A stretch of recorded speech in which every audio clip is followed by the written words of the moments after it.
할렐루야, 준총 목사와 함께하는 영성 산책 시간입니다. 구약 성경의 창세기 4장과 5장에는 에녹이라는 동일한 인물을 가진 다른 인물이 나오는데 이를 보통 우리는 동명이인이라고 합니다. 우리는 그저 창세기 4장의 에녹과 같이 될 수도 있고 창세기 5장의 에녹과 같이 될 수도 있습니다. 하나님과 동행하지 않은 에녹이 될 수도 있고 하나님과 동행하는 에녹이 될 수도 있죠.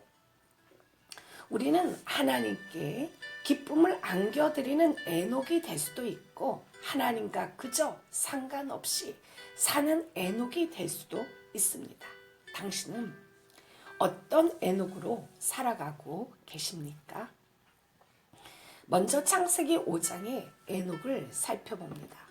성경을 보면 위대하게 한 시대를 살아갔던 신앙의 위인들이 많이 소개되어 있죠. 아브라함이라던가 모세, 엘리야, 바울, 베드로 등 많은 분들이 나타나 있습니다. 이분들은 모두 훌륭한 신앙인들이죠. 이러한 신앙의 위인들은 뭔가 대단하고 뭔가 레전드, 전설 같은 느낌을 받습니다. 그런데 이에 비하면 에녹의 일생을 살펴보면 그는 아주 평범하게 살았던 사람이죠. 어디를 보아도 특별한 구석이라고는 하나도 없습니다. 아브라함이나 모세, 다윗과는 비교도 안 되죠. 그 내용을 보아도 아주 간단합니다. 모세처럼 바다를 가르고 기적을 행하고 백성들 위해 군림하고 하는 그런 유별난 것이 하나도 없죠. 또 아브라함처럼 방랑 생활을 하고 100세의 아들을 낳고 하는 그런 극적인 면도 없습니다. 그저 평범하게 365세를 살면서 자녀를 낳았다고 했습니다. 어느 모로 보아도 그는 평범한 인생이죠. 그런데도 히브리서 11장을 보면 노아나 아브라함, 모세, 야곱, 요셉 같은 신앙의 위인들을 소개하면서 에녹이라는 사람도 그들과 동등하게 같은 위치에서 소개되고 있습니다. 그렇다면 에녹은 그냥 넘겨버릴 수 없는 사람이 되는 거죠. 그 이유가 무엇일까요? 그것은 아이러니하게도 평범성 때문입니다. 에녹의 첫 번째 특징은 바로 평범성이죠. 국어 사전을 보면 평범이라는 말은 말 그대로 뛰어난 점이 없이 보통이라는 뜻입니다. 바로 이 점이 에녹을 성자로 만들어낸 요소이죠. 하나님은 창세기 첫 시작부터 소중한 가정을 주셨습니다. 가정은 하나님께서 우리에게 허락하신 소중한 선물이죠. 가톨릭에는 신부도 있고 수녀님들이 있습니다. 또 개신교에도 경건한 수도사들이 있죠. 그들은 결혼도 하지 않고 자식도 낳지 않습니다. 왜 그럴까요? 그것은 오로지 하나님과 동행하는 삶을 살기 위한 목적으로 평생을 혼자 살면서 그렇게 걸어가는 것입니다. 그러나 에녹은 그들처럼 혼자 살지 않았습니다. 에녹은 결혼하여 정상적인 가정을 꾸미고 살았죠. 아들, 딸 낳고 평범하게 살았습니다. 에녹은 지극히 평범한 일상적인 삶을 통해서도 얼마든지 하나님과 동행하는 삶을 살 수 있다는 것을 보여주었죠. 이번 주에 기농한 아버지를 놔두고 산악회에서 만난 남성과 불륜을 하는 어머니를 어떻게 해야 할지 조언을 구하는 사연이 어느 신문에 소개가 되었습니다. 엄마의 불륜을 어떻게 해야 할지 모르겠습니다. 라는 제목의 글이었죠. 글쓴이 A씨는 ABC 할 때 A씨는 29살입니다. 부모님은 현재 별거 중이라고 말문을 열었죠. A씨는 이어 사이가 나빠서가 아니고 아버지께서 간이 안 좋으시고 당뇨까지 있으셔서 사업들을 다 정리하고 혼자 귀농해서 건강을 챙기고 있다라고 별거 이유에 대해 설명했죠. A씨는 어머니는 혼자 도시에 살고 있다면서 직장 때문에 일주일에 한 번 정도 어머니 집에 방문하고 있다고 했습니다. A씨에 따르면 학창시절 A씨의 아버지는 어머니를 자주 폭행하고 때렸다고 하였죠. 그때부터 A씨 어머니는 술에 의존하면서 살았습니다. 그 기간이 15년 정도 된다고 하죠. 산악회에 다닌 지는 10년이 조금 넘었습니다. A씨는 등산 동호회에 대한 안 좋은 인식 때문에 가끔 어머니를 데리러 가기도 했죠. 그러던 중 A씨는 약 3주 전에 어머니의 불륜 사실을 우연히 알게 되었습니다. 그는 엄마의 휴대전화로 계좌 이체할 게 있어서 보는데 메시지가 계속 오더라. 같이 내려가서 살자. 이런 적이 처음이다 등 불륜남이 메시지를 보냈다면서 프로필에는 엄마랑 같이 찍은 사진과 며칠 연애를 했는지 써놨더라는 것입니다. 이 엄마가 어디로 산을 갈 건데 외박해야 할 것 같다면서 KTX 예약을 해달라고 하더라라며 불륜남이랑 놀러 가는 걸 아는데 제가 모르는 척 하면서 예약해 주는 게 너무 화가 나더라라고 토로했습니다. 참다 못한 A씨는 아버지께 어머니의 불륜 사실을 알렸습니다. 그러나 아버지는 야, 나이 40세 50세 먹고 피우는 바람은 그냥 그러려니 해라. 모른 척해. 엄마만의 사생활 알지? A씨는 결국 어제 일이 발생했습니다. 알고 보니 엄마가 매일 술 마시고 밤에 아빠한테 이혼하자고 카톡하면서 괴롭히고 있었습니다.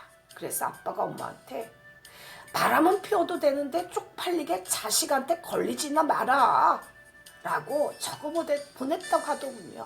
그는 이어 엄마는 술에 취한 상태로 제게 장문의 메시지를 보내왔습니다. 왜 남의 꽃을 보냐? 우린 아무 사이도 아니다. 학교 동창이다. 라고 변명만 늘어놓더라 라고 하소연했죠. 그러면서 밤에 불륜남한테 전화해서 우리 엄마랑 그만 만나라고 욕 좀 했다. 현재 부모님은 연락 두절이라며 제가 계속 참았어야 했나? 친한 척에게 알려서 아빠의 이혼을 도와드려야 하나? 없던 일로 하고 조용히 살아야 하는지 모르겠다 라고 글을 마무리했습니다. 매경닷컴의 신문에 실린 이 글에 댓글이 수백 개가 달렸습니다. 저는 그중에 너댓 개의 댓글을 힐끔 읽어보았습니다. 다음과 같았죠. 엄마가 아빠한테서 맞고 살아온 거 보고도 엄마가 불쌍하지도 않냐? 오죽하면 술에 의지해서 살고 살기 위해서 산을 다니고 다른 이에게 의지하려고 할까? 또 다른 사람의 댓글입니다. 배우자한테 맞은 기억이 사라진다고 생각하나? 아무리 자식이라고도 참 철이 없네. 저 집은 엄마가 더 외롭네.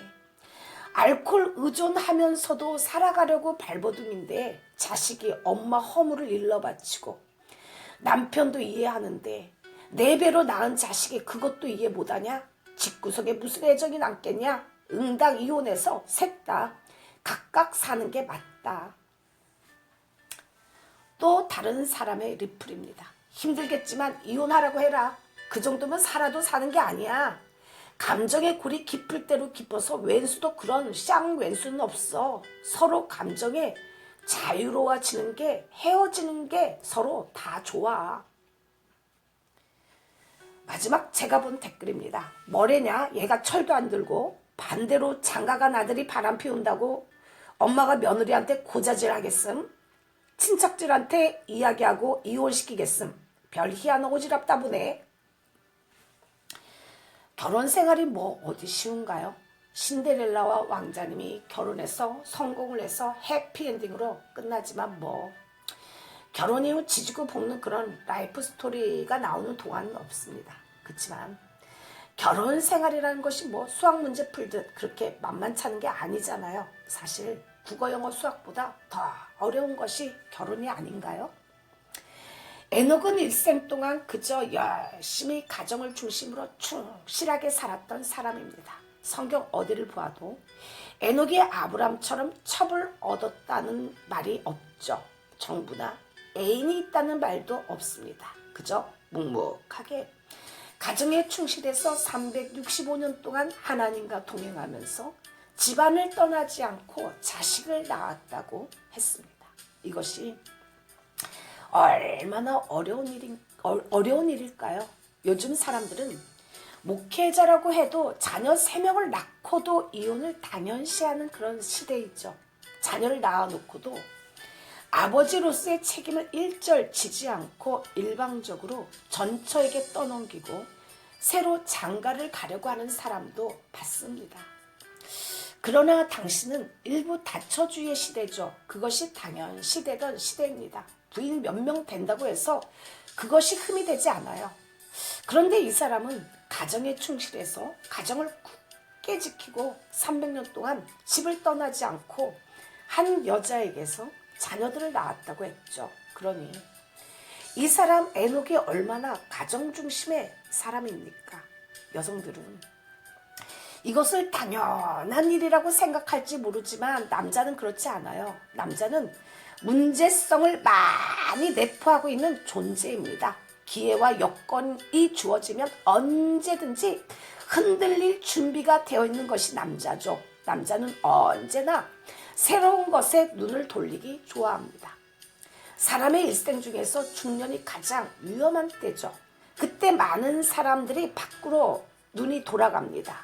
30대, 40대의 사람들은 좀처럼 한눈을 팔지 않죠. 그때는 그럴 만한 여유도 없는 시기죠. 그때는 오직 세워놓은 목표를 위해서, 가정을 위해서, 자녀를 기르기 위해, 성취를 위해서, 위치 확보를 위해서 정신없이 마구 뛰어다닐 때입니다. 오직 살아남기 위해서, 성공하기 위해서 발버둥 치죠.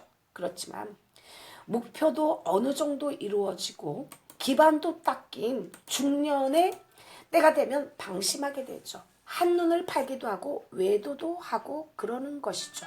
하나님과 마음이 합한 그 위대한 다윗도 유부녀인 밧세바에게 넘어졌습니다. 그 정도로 중년의 때는 위기의 때입니다. 그러나 에녹은 가정생활을 잘 하였습니다. 사람이 밖에서는 사실 인정받기가 쉽죠. 인심 쓰고 돈 잘 쓰고 인정을 베풀면 밖에서는 인정을 받을 수가 있습니다. 그런데 집안에서 인정받기는 참 어렵죠. 먼저 부인에게 인정을 받아야 하죠. 오늘 한번 아내에게 물어보세요. 여보, 나 가정과 당신을 위해서 최선을 다했는데 나 어때요? 이 시간에 찬양 당신이 힘들다는 거 알아요. 한 곡 올려드립니다.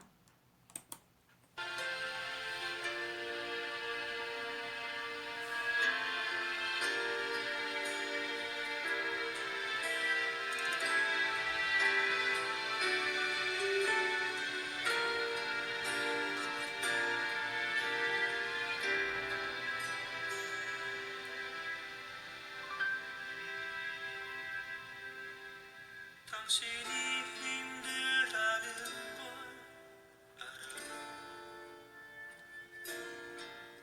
아픔이 너무 많다는 것도 위로하길 원해요. 감싸주고 싶어요. 당신은 하나님의 사람인 것을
할렐루야. 산속의 성자는 혼자서 세상과 등지고 처자식 먹여 살릴 책임이 없이 산속에서 수도하며 맑은 물 마셔가면서 수도를 합니다.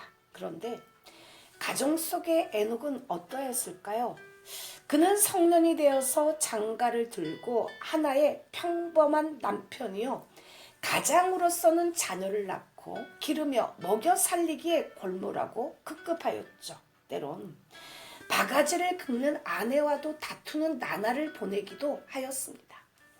경건한 수도사들처럼 집을 떠나 수도에만 전념한 그런 사람도 물론 아니었죠. 그는 많은 자녀를 거느린 가장들이 당하는 그 수고와 고난을 같이 겪은 사람이었습니다. 방과 나주로 복잡한 세상에서 피곤하게 수고로이 일해야 했던 한 가정의 아버지였죠. 참 신앙이란 특별한 생활에 있는 것이 아닙니다. 매일의 평범한 생활 중에 우리는 어떻게 하나님을 기쁘시게 할 수 있는가를 찾아야 하죠. 에녹은 가정에 충실하고 하나님과 동행하면서 살았다고 했습니다. 시종일관 300년 동안이나 믿음 생활이 변함이 없고 흔들림이 없는 에녹. 그래서 에녹을 하나님이 사랑하신 것이죠. 얼마나 사랑스럽게 보였을까요? 에녹이 살던 시대는 제약이 간영한 암흑의 시대였습니다. 하나님은 에녹에게 아들을 주시고 무드셀라라고 이름을 짓게 하셨죠. 무드셀라의 이름의 뜻은 장차 멸망을 보낸다라는 의미이죠. 사망이 도래한다는 뜻입니다. 하나님께서는 무드셀라를 세상에 보내시면서 제약이 간영했던 당시의 사람들을 홍수로 멸망시킬 준비를 하셨습니다. 무드셀라는 당시에 하나님의 심판을 경고하는 사람이었죠. 사람들이 무드셀라를 부를 때마다 장차 하나님께서 멸망을 보내신다는 것을 의식하게 하셨죠. 당시의 사람들은 멸망을 보낸다는 무드셀라를 그렇게 부르면서도 제약에서 떠나지 아니하였고 오히려 더욱 폐괴하고 험한 음란한 죄를 더 짓고 살았습니다. 그리하여 최초의 심판이었던 노아 홍수는 무드셀라가 죽던 해에 제약이 간영한 이 세상에 임했던 것이지요. 심판을 앞둔 사악한 시대에 그들과 어울려 제약에 빠지지 아니하고 하나님과 동행한다는 것은 얼마나 어려운 일이었을까요? 그러나 에녹은 하나님과 동행하다가 돌아선 적도 없고 하나님을 떠난 적도 없이 365년 동안을 하나님과 동행했습니다. 신약 성경에 보아도 대만은 새 사랑을 사랑하여 자기 갈 곳으로 갔고 하는 말이 나오죠. 한동안은 하나님과 동행한다고 했는데 얼마 지나다 보니까 세상이 더 좋아 보여서 하나님을 버리고 세상으로 가게 되었다는 말이죠. 참 슬픈 일입니다. 대마만 그런가요? 우리는 어떻습니까? 하나님을 향했다가도 하나님에게서 돌아서고 기도하며 가까이 가는 것 같았다가도 삶이 힘들면 멀어지기도 하며 교회도 안 나가고 얼마나 변덕스러운가요? 그러나 에녹은 그렇지가 않았습니다. 365년 동안을 늘 한결같이 하나님과 함께 걸었죠. 에녹은 꾸준히 하나님과 동행했습니다. 조금 이해가 되지 않는다고 돌아서거나 떠나지 아니했죠. 날마다 한 걸음 한 걸음 하나님과 더불어 깊은 교제를 하게 된 것이죠.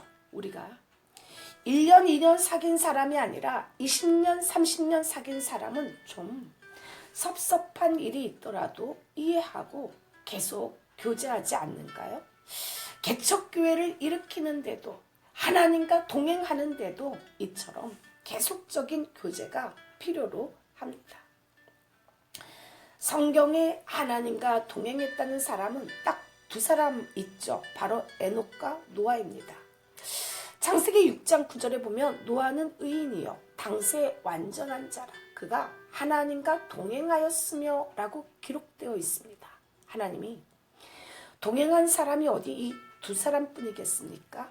그러나 왜 이렇게 두 사람이 기록되어 있는가 했을 때 동행하다라는 말의 의미를 알고 나면 고개가 끄덕여질 것입니다. 동행하다는 히브리 말은 하다크로서 함께 걸어가다. 뭐뭐와 그 사람과 잘 알고 있다 이런 뜻이죠. 말 그대로 함께 걸어가는 것입니다만 무작정 함께 걷기만 한 것이 아니라 함께 걷는 상대를 잘 알고 걷는 것이죠. 그러므로 하나님과 동행한다는 것은 하나님을 쳐다보는 것만이 아니라 하나님을 잘 아는 것을 의미하죠. 하나님이 무엇을 생각하시는지, 하나님이 기뻐하시고 온전한 뜻이 무엇인지를 아는 사람이라는 것입니다. 하나님의 관점에서 사물과 사건을 보고 하나님의 뜻을 즐거워하는 삶을 사는 것을 뜻하죠. 에녹은 하나님을 기쁘시게 했습니다. 히브리서 기자는 저는 옮기우기 전에 하나님을 기쁘시게 하는 자라 하는 증거를 받았다라고 말하죠. 에녹은 그렇다면 구체적으로 하나님을 어떻게 기쁘게 해드렸을까요? 유다서 신약성경 유다서 1장 14절로 16절 다 같이 읽습니다. 에녹은 사람에 대하여도 예언하여 이르되 보라 주께서 그 수만의 거룩한 자와 함께 임하셨나니 이는 뭇사람을 심판하사 모든 경건치 않은 자의 경건치 않게 행한 모든 경건치 않은 일과 또 경건치 않은 죄인의 죽게 거스려 한 모든 강팍한 말을 인하여 저희를 정죄하려 하심이라 하였느니라. 16절입니다. 이 사람들은 원망하는 자며 불만을 토하는 자며 그 정욕대로 행하는 자라. 그 입으로 자랑하는 말을 내며 이를 위하여 아첨하느니라. 지금 여기 유다서에 나와 있는 이 말씀은 에녹이 당시 사람들에게 예언했던 말씀입니다. 그런데 바로 이 구절이 에녹이 하나님과 어떻게 300년을 동행했는지를 보여주는 동행하는 삶의 모든 증표가 되는 구절이죠. 에녹은 사람들에게 선포하기를 하나님은 경건치 않는 자들을 심판하신다라고 선포하죠. 그렇다면 경건치 않는 것은 무엇인가요? 어떤 사람들이 경건치 않는 사람들인가 했을 때 16절에 보면 이 사람들은 원망하는 자며 불만을 토하는 자며 그 정욕대로 행하는 자라. 그 입으로 자랑하는 말을 내며 라고 이 성경에서는 사람들이라고 성경은 경건치 않은 거에 관해서 정의를 내립니다. 바로 이 점이었죠. 하나님을 기쁘시게 하고 하나님과 동행한다는 것은 어떤 초자연적이거나 특별한 것이 아니죠. 하나님과 동행하는 삶을 사는 사람들이 가장 먼저 주의해야 할 것은 바로 언어와 행실이죠. 에녹은 이렇게 어려운 환경 속에서도 하나님의 증인이 되었습니다. 그 당시의 사람들은 유다서의 기록대로 원망하는 사람, 불만을 토하는 사람, 정욕대로 행하는 사람, 그 입으로 자랑하는 말을 하는 사람들 뿐이었죠. 이 사람들은 에녹을 거슬리는 말을 했습니다. 에녹의 증거를 비웃고 거절했고 에녹의 심령을 괴롭혔습니다. 그러나 그는 조금도 개의치 아니하고 하나님을 증거했죠. 그는 생명이 다할 때까지 하나님을 기쁘시게 하는 일을 했습니다. 에녹은 하나님과 맺은 교제를 끊지 않았죠. 이 시간에 찬양, 오늘 이 하루 찬양 올려드립니다.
살아있음에 감사하게 하소서.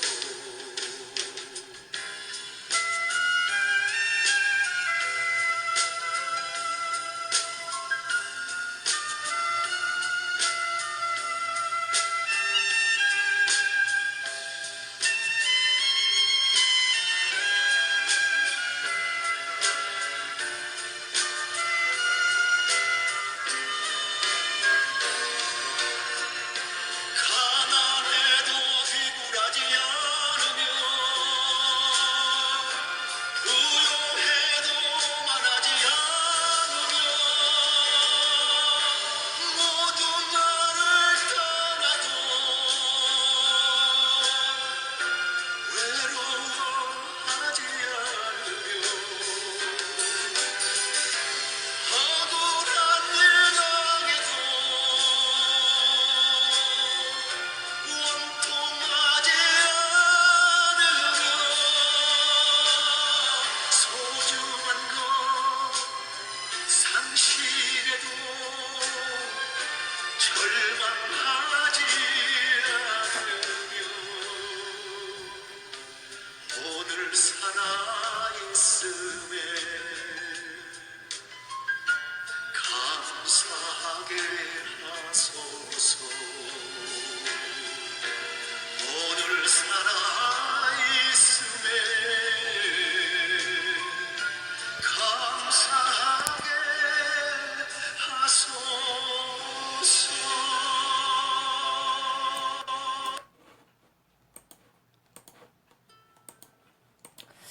할렐루야.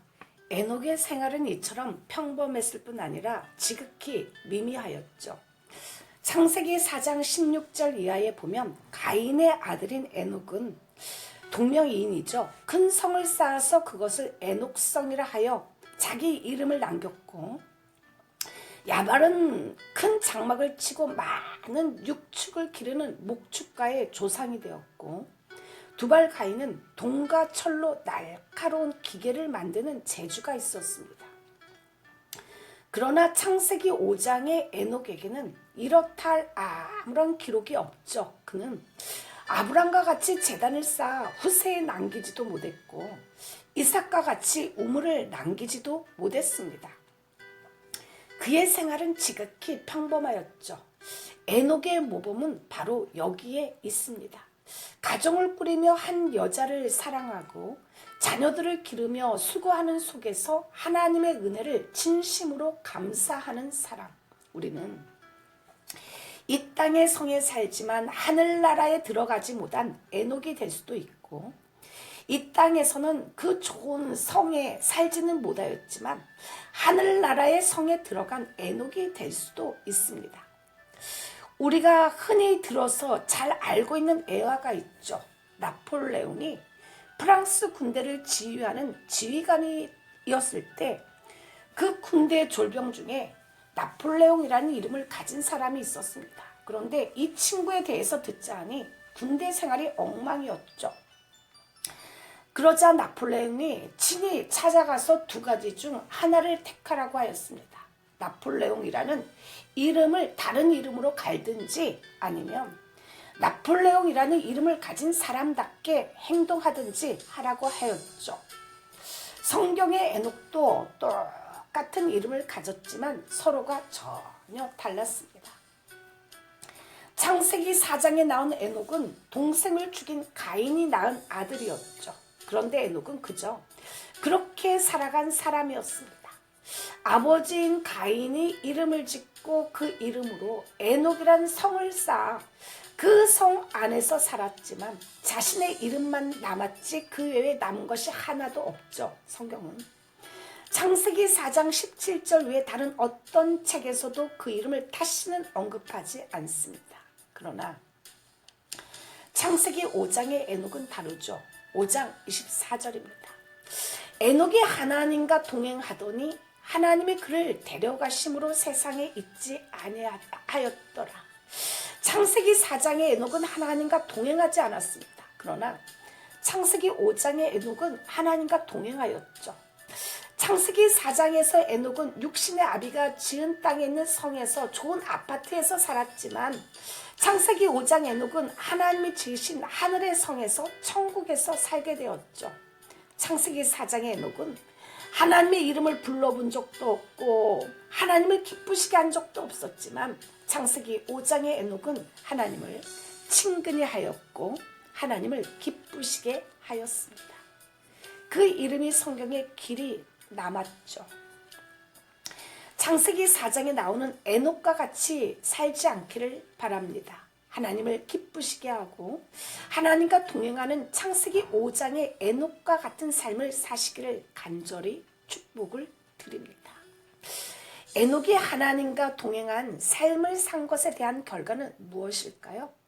먼저 그의 아들이 장수하는 복을 받았죠. 그의 아들 무두셀라는 969살을 살았습니다. 인류 중에서 가장 오래 장수하는 복을 누렸죠. 자식이 잘 되기를 바라는 마음은 어느 부모나 같을 것입니다. 우리는 자식을 위해 무엇을 어떻게 해야 할까요? 두말할 것도 없죠. 부모인 우리가 신앙의 모범을 보여야 하는 것입니다. 그래야만 자식이 그것을 본받아 복을 받죠. 원망하는 말, 불만을 토하는 말, 자랑하는 말, 이익을 위해 아첨하는 말, 그리고 정욕대로 행하지 않는 행실, 이것이 우리 부모의 언행에서 먼저 나와줘야 자식이 잘 되는 것입니다. 그리고 에녹이 하나님과 동행한 결과는 에녹이 죽지 않고 하나님께 올라갔다는 것입니다. 창세기 5장 1절부터 마지막 절까지 모든 사람은 결국은 죽었더라 라고 기록되어 있습니다. 하지만 에녹은 그 어느 곳에서도 죽었다는 말은 기록되어 있지 않죠. 그는 하나님이 데려가심으로 세상에 있지 아니하였더라 라고 기록되어 있습니다. 죽음은 죄의 대가죠. 죽음은 고통입니다. 우리는 죽음을 두려워합니다. 인간에게 죽음은 누구에게나 두려움과 고통의 대상이죠. 그러나 하나님은 자신과 300년을 동행한 에녹에게 죽음의 고통조차도 주시기를 원치 아니하셨습니다. 에녹을 얼마나 사랑하셨으면 그의 아들에게 제 장수의 복을 주시는데 그치지 아니하시고 누구나 겪게 되어 있는 죽음에 대한 고통도 주시지 않으셨을까요? 에녹의 승천은 우리로 하여금 현실을 뛰어넘은 영원한 세계가 있음을 보여주시고 성도가 받은 최후의 보상이 무엇인가를 분명하게 보여주죠. 공동 번역에서는 에녹은 믿음으로 하늘을 옮겨져서 죽음을 맛보지 않았습니다 라고 기록하죠. 믿음으로 에녹은 죽음을 보지 않고 옮기웠으니 하나님이 저를 옮기심으로 다시 보이지 아니하니라. 저는 옮기우기 전에 하나님을 기쁘시게 하는 자라 하는 증거를 받았느니라. 주님, 창세기 4장의 에녹이 아닌 창세기 5장의 말씀의 에녹과 같이 살기를 원합니다. 잠시 지나가는 인생, 잠시 떠나가는 인생에 집착하지 않게 하시고 이 땅에 성을 쌓고 만족하는 삶이 아니라 저 영원한 천국의 소망을 두고 살게 하여 주옵소서. 이 땅에서 특출나지는 않지만 평범한 매일의 삶 속에서 주님과 동행하며 하나님을 기쁘시게 하는 평생의 삶이 되게 하옵소서. 예수 이름으로 기도를 올려드립니다. 아멘. 이 시간에 찬양 마지막으로 하늘나라 영광나라 올려드립니다.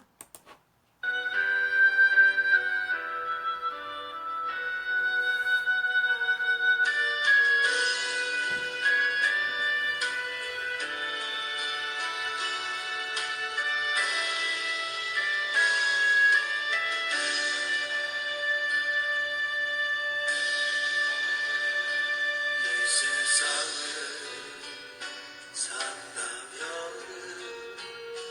얼마나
주님 위에 살아야지.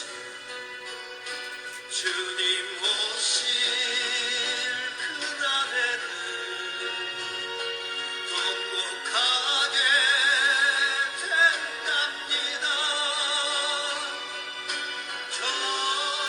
전하세요, 전하세요. 주의 복음 전하세요. 우리 복음 기다리다 듣지 못한 부모였네. 하늘나라 영광나라 전하보고 온답니다.